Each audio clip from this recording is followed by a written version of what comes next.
Tadi poin yang disampaikan Ustadz, saya itu termasuk orang yang terlalu over reaction gitu. Saya suka overthinking gitu, dan kebetulan saya adalah salah satu seorang yang sedang berjuang garis dua, Ustadz. Dan saya yakin juga di sini teman-teman yang lain juga pasti ada yang seperti saya, yang mungkin lebih lama daripada saya. Kalau saya usia pernikahan saya yaitu sekitar hampir 3 tahun, Ustadz.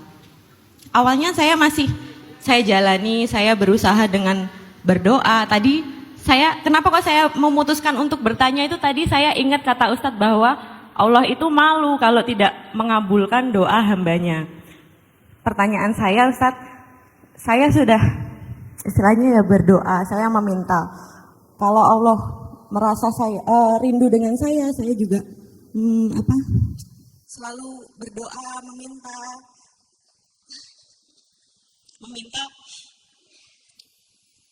supaya doa saya itu didengar gitu, Ustaz.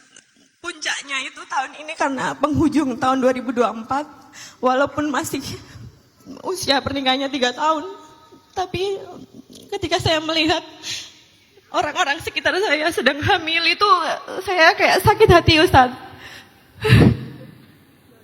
Maaf ya semuanya. Enggak apa-apa.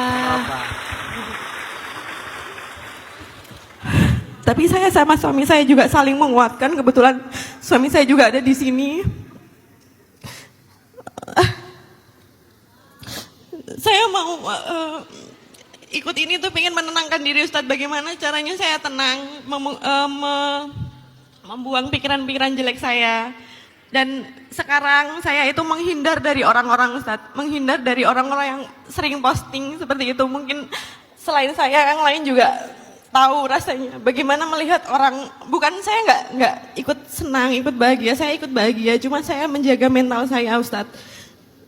Mungkin itu aja sih, Ustadz, bagaimana cara saya membuang rasa over saya yang seperti ini. Tadi poinnya, Ustadz, bahwa Allah itu malu tidak mendengarkan atau mengabulkan doa hambanya. Tapi kenapa sampai saat ini doa saya masih belum didengar?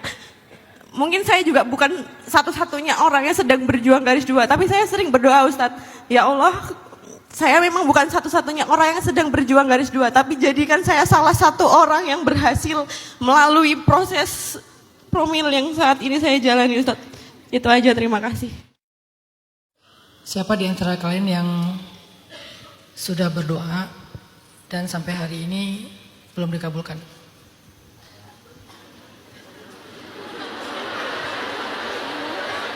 Oke, semuanya kan? Yang udah setahun berdoa belum dikabulkan? Yang udah 5 tahun berdoa belum dikabulkan? Yang 10 tahun berdoa belum dikabulkan? Jujur. Ada permintaan kalian udah 10 tahun tapi belum dikabulkan? Sama kita. Karena saya pribadi punya doa yang udah lebih 10 tahun saya minta, saya merasa belum dikabulkan. Tapi saya nggak menyerah untuk meminta. Kenapa? Saking saya percaya Allah mengabulkan. Yang harus saya cari adalah apa hikmah kalau belum dikabulkan. Bahwa itu pasti dikabulkan, udah selesai, udah final, nggak ada keraguan tentang itu. Tapi kenapa ada jeda? Itu yang saya cari tahu. Karena Nabi Zakaria di pembukaan surat Maryam pun ngomong kayak gitu. Ya Allah, tulangku sudah lemah, rambutku sudah beruban, tapi aku tidak pernah berhenti meminta kepadamu. Artinya apa? Nabi Zakaria adalah pejuang garis dua. Nabi Ibrahim dan pasangannya adalah pejuang garis dua. Dan mereka berdoa selama 50 tahun. Yang kita mau ngambil bukan, oh tunggu aja sampai 50 tahun. Bukan itu point of view-nya. Tapi point of view-nya adalah selama itu pun mereka masih tetap berdoa. Selama itu pun mereka masih tetap yakin, sama kayak baru kemarin mereka minta. Yakinnya itu masih sama, nggak berubah, nggak berkurang yakinnya. Jangan sampai kita berdoa dengan penuh yakin di awal, begitu udah setahun mulai ragu nih.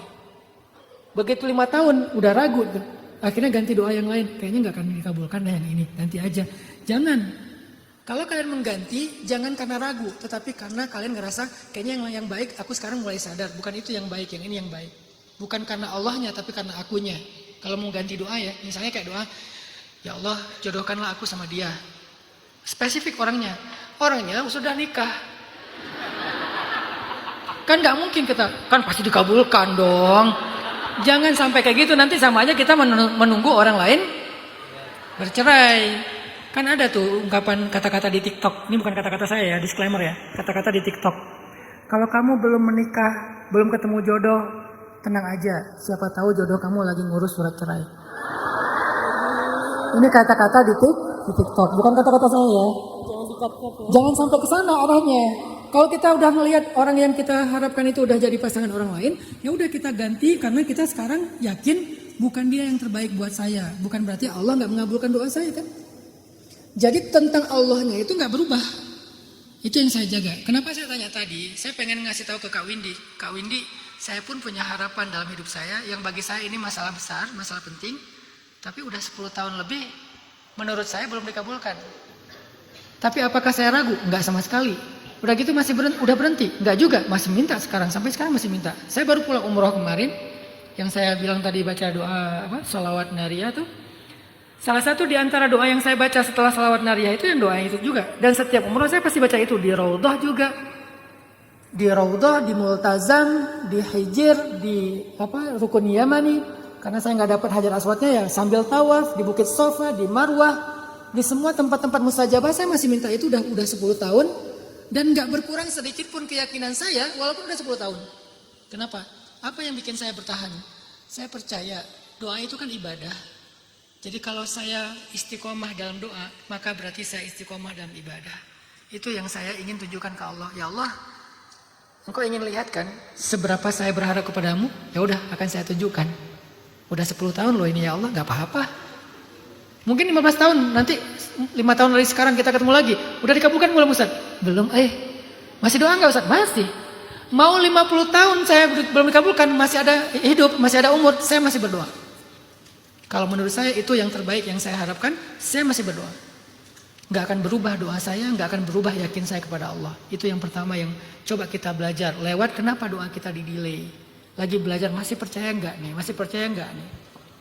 Yang kedua, saya yakin sebagaimana hadis Nabi, doa itu pasti dikabulkan, tapi Allah mengabulkan dengan beberapa cara.